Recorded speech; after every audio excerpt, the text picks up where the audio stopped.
knowledgeable experts on the subject. Anyway, so quick words of introduction. I'm Don Robinson, wear several hats. I'm a little software company, build big enterprise infrastructures for streaming. I've been doing so for 18 years. I also work as, do freelance writing for Streaming Media Magazine as one of their contributing editors, which again I've been doing for about 14 years. Waffle on about this area and this subject matter an awful lot. But today the objective is to ask some difficult questions from these guys and get them to waffle on because they actually have interesting perspectives. Guys, Vlad, I'm going to start with you guys. We'll just work across the panel. I'm going to keep working left to right. Yeah, use that microphone. Great. I'm just going to ask you just your name and a few words of introduction about your company and your role and what you're responsible for. Hello, my name is Vlad. I work for BSkyB, and for the past 10 years I've been deploying, designing and architecting digital headends for both IPTV and traditional broadcast operators, and for the last 4 years I've been involved in BSkyB headends, both digital satellites and OTT ones. So my speciality is dynamic ads insertion and holistic monitoring the headends, but I care about all things OTT as well as DTH. Fantastic. Hi guys. I'm Yo-Yo from Phoenix CNE. Phoenix TV is the largest independent Chinese TV in the world, and I'm mainly responsible for the content distribution and social media in Europe and Africa. So, because we got a lot of technical guys here, so probably I'm mainly focused on the content distribution side and give some of my opinions. Thank you. Thank you. Hello everybody, my name is Željko Bak. I'm coming from Lipnet, Croatia, part of Telekom Austria, which is part of American Mobile. I'm working as Director of Product Development and Device Management in the Telecom Company Marketing Unit, so maybe I will have a little bit different perspective from other panelists. Thank you. So my name is Pascal, and we'll also bring a different perspective, being working for NextGuard, a company that provides technologies to the different service providers, including in the field of the multiscreen deliveries, to help protect especially premium content, whether it's video on demand or live type of premium content. Okay, fantastic. Right, so let's start at the top. The challenges facing us in delivering live TV and OTT to multiple devices. So, Vlad, talk to us about where we've come from first. Let's try and do this kind of with a little bit of chronology. Well, where we're coming from is the first generation of smartphones, I believe. Those first Nokia phones where you deliver a 3GPP stream done by the only provider of such streams, I think was a Helix server. That happened back in 2006. So that's where it all begins. But it's been quite a journey since then. We, in the past, I think, 4 years since the start of SkyGo in the UK, I think we've changed our encoding platforms every year. We've gone through 4 different encoding vendors, for example. Sometimes we've gone through multiple generations of encoding products with the same vendor. It's just, you ask me tomorrow, something's already changed. It's such a dynamic space there. But back to your question about the challenges, and I prepared a little bit for this. Of course, it was in the title of the panel. I would like you all to try and get the recent Conviva report on OTT delivery. It's a really fascinating read. It just explains how difficult it is these days to satisfy customers. So what Conviva did, they asked 400, 500 people in the key demographic in the States, I think from 26 to 45, about their experience in OTT services. And the key findings are, you'll find more details in the report, the key findings are that the customers are impatient, they're not willing to tolerate any impairments, they're more sophisticated in recognizing what a good quality of service is. You know, they can understand, they equally treat as the main factors in a bad service the slow startup times, low picture quality, and buffering. Now they equally attribute those to a poor service. They're not going to try another device if they're not happy with the experience on the current device.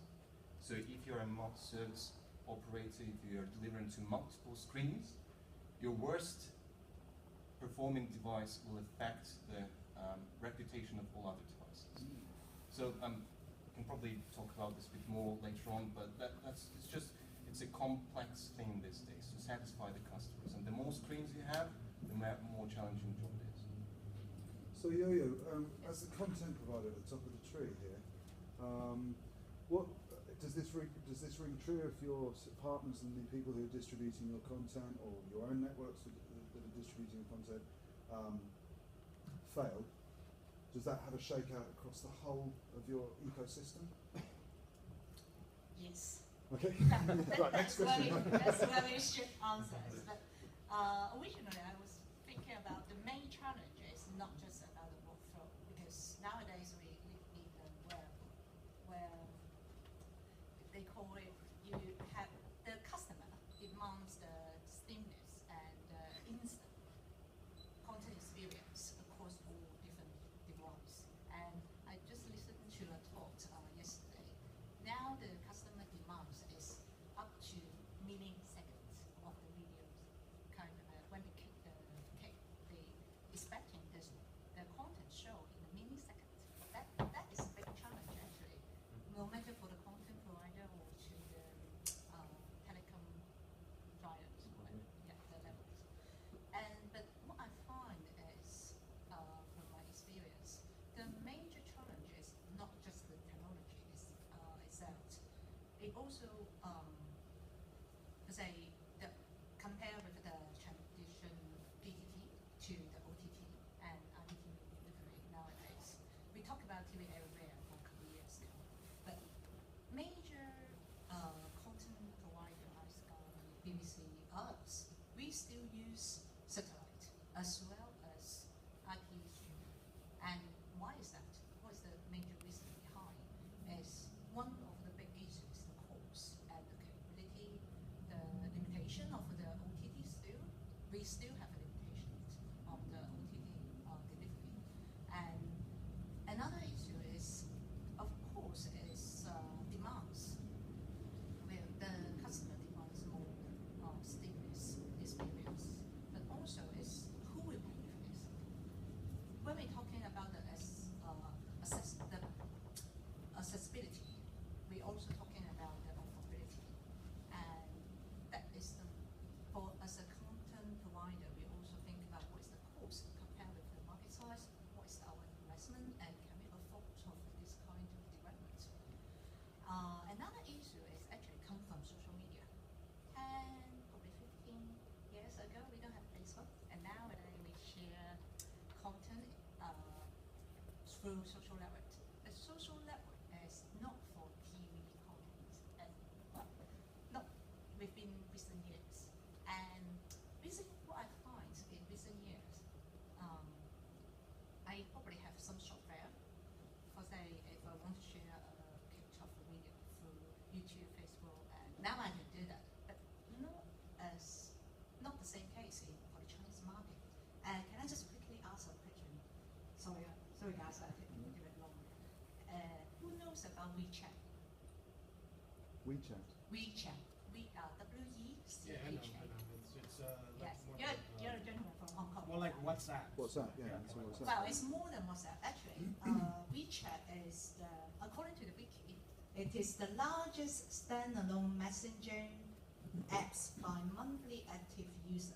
And of August 2014, WeChat has 438 million active users, within 70 million outside of China.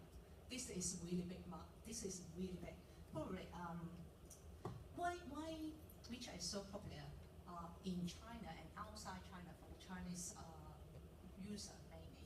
Because it combines the functionality of Facebook, WhatsApp, and Slack chat. So in these platforms, you've got a lot of you're not only getting your fan circle, but also you're getting the recommendations from outside, and it works better than Facebook. You've got the instant message at the same time as WhatsApp. And what we find is, China market is where we have a kind of saying, China market is China market. world is the West. And as a content provider, what I find a little frustrating is, let's say I have a same news feed I want to share on the WeChat platform. And as a public account holder or the media account holder, I need to upload to one platform, which is the Tencent media platform. And that is the only official platform allow you to upload video and share on WeChat. And upload to that platforms, and then I need to get the approval from the platform. And a lot of the time, even say we are our owner of our own content, I didn't get the approval. That is frustrating. I can't believe it, and they don't give the reason at all. Just say the content is not suitable. And I find really frustrated, but at the same time, that also shows is a lot of space for improvement, and that is something interesting for you guys to know about the Chinese market. So thank you. So, let me get this right. Zerko. Yeah. Okay. Jelko. Zelico. Okay, perfect. VIP Net or VipNet looks by its name that you were built from the ground up for doing IP content delivery. You haven't migrated from a legacy infrastructure? Yeah, VipNet actually started 15 years ago as a mobile-only operator, but 3 years ago they acquired a fixed operator, bringing all the TV technologies there. I was part of this acquisition. This is how I joined them. Now this is fully convergent operator, offering all mobile and fixed services. And if we are talking about only TV, we are offering these services on cable infrastructure, which is our own build, on the IPTV. We also offer the DTH service, FTTH, and the OTT. In the OTT arena, we were advanced enough to serve as a competence center within the Telecom Austria group. So, and I know a little bit more about challenges of delivering content in the OTT. So our solution basically is completely, I would say, in-house developed, from the ingestion to the delivery method. We were basically designing our own network, and when we needed to partner with external partners, with like we went with the multi-vendor strategy for different parts. So on the OTT, we serve numerous devices, of course iOS and Android, but we also support Samsung Smart TVs, LG Smart TV platform, web browsers, and we have in the lab developed some set-top boxes and gaming consoles. So whenever I talk with our technology guys, I have some insight in what they are doing, and one of the pain points, for example, is to serve all of these devices, they need to transcode the content. If you're talking about live TV, they need to do it in real time, and they need to offer multiple profiles from, I don't know, 64K for Apple devices to 2 megabits, which we serve for smart TV platforms. And of course, when I approach them with the idea, for example, okay, I want to do, as a marketing guy, I want to do Windows Phone 8 app, they are, screaming because, we built everything that we have on the HLS, for example, and Windows and Sony PlayStation, the same thing. They are more adapted to the play-ready DRM and the smooth streaming technologies. These are the real challenges, for them. Also, if we are going the whole way backwards to the content acquiring, I put in a little bit effort in these contract negotiations, and whenever we talk with the content owners, actually, they're never reluctant to offer you content rights for satellite, for cable, for IPTV. But when you start talking about the OTT business, this is completely, unknown arena for them. And they're pretty much sometimes unwilling to even discuss it, or if they give you the rights, they want to know in depth which kind of DRM you're using, which kind of CDN, do you have the geo-blocking capabilities, if you do, which one, these kinds of pain points. And of course, when we are talking about the pain points, we're usually talking about just the streamed content, but this content comes with a lot of metadata. We are talking about, informations about the actors, about the movie, about the posters, about the trailers with it, you know, and it was the real challenge to build this multi-screen ecosystem for us, because what we aimed and what we did at the moment is to have the closed ecosystems for our users that works completely integrated from all the OTT devices that I mentioned, but also includes the set-top box. So whatever you do on the set-top box is reflected under your account of the OTT devices and vice versa. For example, if you record some show on the set-top box, you know, you will be able to watch it on the train later, you know, on your iPhone. And these are the kind of challenges that our IT guys are facing every day, you know, into designing the streaming technologies, but also designing the signaling part of the platform between the replicating the data between the devices. Excellent, thank you. So Pascal, I guess evolution a little bit more into addressing the specific focus of the ecosystem and bringing to, at least in my knowledge, evolution to deal with content security and tracking principally. So that particular area is the enabler in the long run for business models to survive in the OTT, in the shared network environment. That's my view on it. Tell us a little bit about how you're addressing that space. Yeah, I think you used a word which is the right one. It's about survival somehow, because these multi-screen services are possible now because on the one hand, on the nice devices we have to watch, but also on the networks to which we can connect. The same network we can use to build these multi-screen services can also easily be used by anyone to reshare the same video content with the rest of the world. And that's becoming a challenge for service providers, because over time they spend a lot of effort securing the content by securing the devices, the set-top box typically, on which they have full control, so they can imagine any type of security capabilities in a control device like a set-top box. But on the other hand, when you start multi-screen services, it means, as you mentioned, you have to have a different type of DRM depending on the type of device, and anyhow, some of these devices are still rather open platform. You stream to an Android tablet or a Windows PC, you find very easily software to re-grab the video frames on the fly and restream that on the internet in a quality which is almost the same as the original video you received, which means the pay TV service provider is getting strong competition from such illicit streams, including for live premium events like sport, or there is also interest from, we were mentioning the acquisition of content from Hollywood studios, meaning that with multi-screen services you include the access to connected TVs, which were not the type of device we had as part of the very early over-the-top services when it was just about smartphone, but now you have UHD TV sets capable of displaying UHD content, fine, and Hollywood studios are very happy with that because it's a new opportunity for them, a new release windows. You've paid a few euros for the VHS tape, then the DVD, then the Blu-ray. Now probably you spend a few more euros or pounds, depending on where you're located, sorry, to watch again the same movie. The problem is for them that almost the same day they will release a UHD version of a given blockbuster.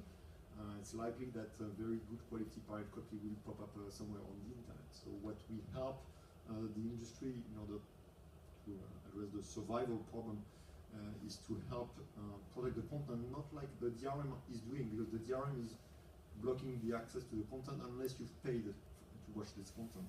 But then there is no more control about what you can do next with the content. And that's where we bring interesting watermarking technologies to track the individual streams or downloads that are done over multi-screen services, so that if anyone, for example, is illicitly restreaming over the internet, likely in HD nowadays, a football game in real time, the service provider or the premium channels have the ability to locate such illicit streams and within a matter of minutes analyze this illicit stream to recover the watermark information, which will point to one particular subscriber out of the million subscribers they have, and figure out whether that comes from the OTT service or from the set-top box output, which has been maybe hacked using HDMI splitter.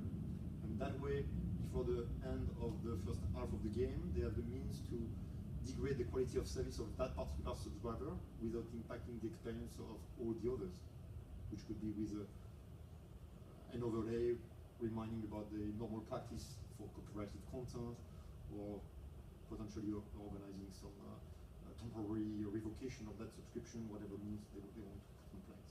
So that's where we help the industry. Okay, just going to change focus a little bit onto some slightly more technical questions. So I come from I have a great belief in virtualization and so on, to say the least, and previous conversations we've had on this subject.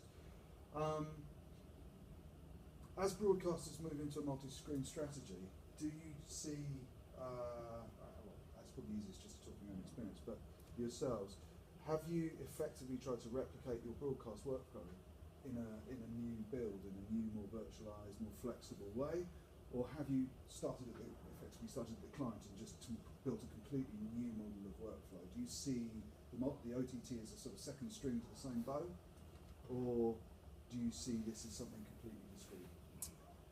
Wow, complex question. So there are two types of convergence that happen in Sky's case, for example. There is a convergence at the acquisition side. So the way we acquire content for broadcast delivery and for OTT delivery, catalog services, metadata information, that's now converging together in that end. Now, the second convergence happens on the product side. So the user experience across both Sky set-top boxes and OTT products, wherever you see a Sky logo, user experience should be the same. And that's kind of reflected by services like buy and keep, by target advertising technologies that also potentially may align in the future, and the content coverage in terms of the catch-up library size, in terms of the number of linear channels that we have. So the users expect to see the same content on any device they have access to within the Sky ecosystem. So back to your question about virtualizing or trying to replicate traditional broadcast components in a virtualized environment. That still has one way to go. There's a very different mindset in the broadcasting world about how things have to be operated. Very, very high resilience expectations, frame accuracy, reliability, multiple nines, all that. So that's still there in the broadcast world, and it's very hard to introduce new, exciting things just because they're new. There has to be a real reason, there has to be confidence that these new components, these new ways to deliver the expected functionality are reliable as the existing appliances, existing technologies. But there are some steps that Sky has made towards getting away from the, for example, SDI infrastructure as early as possible. So we've in the last year, we've done some changes to our OTT headends, which previously looked very similar to our DTH headends. So we had SDI delivered almost, well, to the very last point, the first point of encoding. So SDI directly into the distribution encoder. And all the things that you would expect to happen in linear domain, for example, blackout management, when you don't have rights to show Simpsons on mobile devices, but have rights to show Simpsons on web target devices, you have to create those separate opt feeds, and that's historically has been done in the baseband infrastructure. Now we've changed that. We've moved the blackout function into the IP. We've put a separate tier, our gateway into IP, into the headends, and we're doing the content modification in IP now. So we're taking steps towards it, but it's not an easy journey.